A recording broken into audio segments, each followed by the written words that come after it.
बाप और बेटी की दिल छू जाने वाली प्रेम कहानी।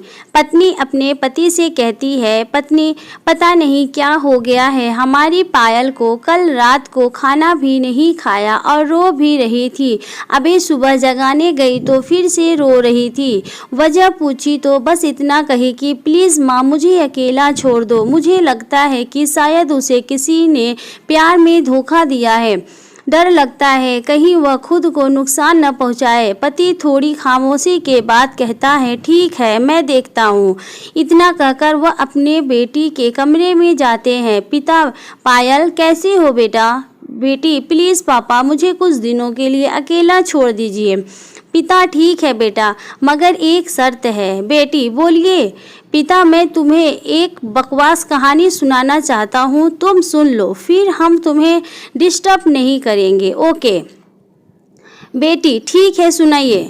पिता, आज से करीब 20 साल पहले एक राजा हुआ करते थे, बेहद अमीर। उनके 2 बेटे थे। बड़ा बेटा बेहद आज्ञाकारी और ईमानदार था।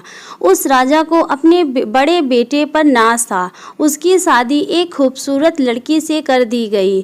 फिर वह खूबसूरत लड़की राजा की बड़ी बहू गर्भवती हुई। फिर घर में खुशियाँ की खुशियाँ छा गई, मगर राजा की जिद थी कि बेटा ही हो। फिर राजा ने अपने बहू के गर्भ का चेकअप करवाया तो पता चला कि गर्भ में लड़की है। राजा ने बेटे को हुक्म दिया कि लड़की को गिरा दिया जाए। आखिर बड़ा बेटा आज्ञाकारी था, ना तो करेगा नहीं। मगर पता नहीं उस पागल बेवकूफ़ को क्या सूझा कि 2 दिन बाद अपना राजपाट, धन दौलत, शानो शौकत सब कुछ छोड़ के अपनी गर्भवती पत्नी को लेकर महल से गायब हो गया। सच कहूँ तो वह बड़ा बेवकूफ़ और पागल था। लोग बेटियों को बोझ समझकर गर्भ में नष्ट कर देते हैं, और एक वह बेवकूफ़ पागल एक बेटी के लिए तमाम सुख सुविधाओं को ठोकर मार दिया। वह बाप की बात मानता तो आज उसकी जगह राजा होता। न जाने वह बेटी के लिए पागल बाप न जाने किस हालत में होगा।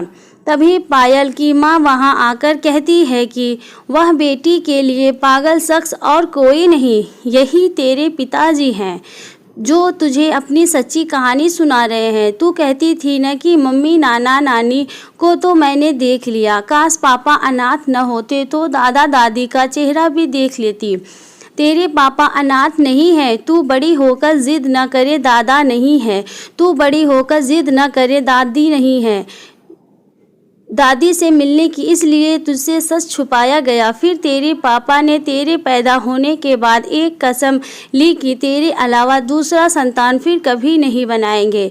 अखबार में इतिहास देकर तेरे दादा दादी ने बेटी को लेकर ही वापस आने को कहा। मैंने भी जोर दिया वापस जाने को, मगर तुझे गोदी में उठाकर तेरे पापा ने बस इतना ही कहा, जिस घर में मेरी प्रिंसेस की हत्या का फरमान निकाला गया हो, वहाँ एक राजा कैसे सांसें ले सकता है। अब नज़ारा अलग था। पायल की आंखों में मोहब्बत के लिए ढेर सारे प्यार और उनकी कुर्बानी के लिए इबादत करने जी कर रहा था। आंसू थमने का नाम नहीं ले रहे थे, मगर सब कुछ अब सिर्फ पापा के लिए था। पापा ने बस आखिरी शब्द इतना ही कहा, अपनी बेटी को मैं नहीं जानता बेटा की दुनिया तेरे बारे में क्या सोचती है, मगर तू मेरे लिए बेहद अनमोल है। भले मैं आज कहीं का राजा नहीं रहा, मगर तू कल भी, आज भी और सदा ही मेरी प्रिंसेस ही रहेगी। बेटी ने दौड़कर अपने पापा को गले लगाकर रोते हुए कहा, आप असली राजा हो और मैं असली प्रिंसेस। सबकी पलकें गीली थी, मगर वह एक नई सुबह थी, शुरुआत थी, जहां प्रिंसेस फिर से अपने सियासत में लौट आई थी। अगर वीडियो अच्छा लगा हो तो लाइक एंड सब्सक्राइब ज़रूर करें और कमेंट करना न भूलें। इसी बीच एक शायरी बोलेंगे, बेमतलब कि इस दुनिया में वो ही हमारी शान है, किसी शख्स के वजूद की पिता ही पहली पहचान है। अगर अच्छा लगा हो वीडियो तो लाइक एंड सब्सक्राइब ज़रूर करें। मिलते हैं अगले वीडियो में, तब तक के लिए बाय, टेक केयर।